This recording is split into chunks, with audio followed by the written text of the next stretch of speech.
Here's a question. What exactly ties the Palestinian people to those lands? Besides the fact that they happen to, in one blip of time, have lived there. Because people have moved around the world throughout all of time.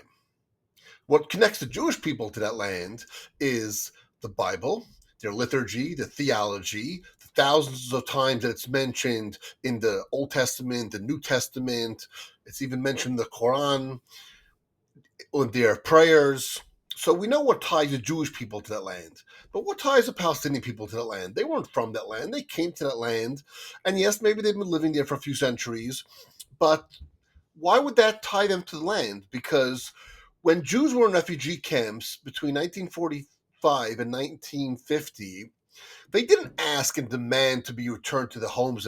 Because although they've been living there for centuries, because Jews had been living in Europe for over a millennia before World War II, what really tied them to the land was just they happened to have been living there. That's really what it was.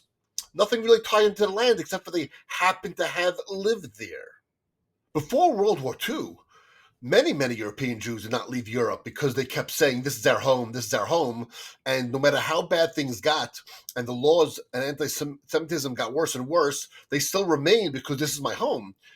But after the war, when they were in refugee camps, they didn't say, I want to return to my home. They left because nothing tied them to the land. So again, I ask you, what really ties the Palestinian people to the land, except for that in one blip of time they happen to have been there? Refugees come from all over the world in all times. You move on, you find some other place. There's nothing connected to a place, you find a home somewhere else.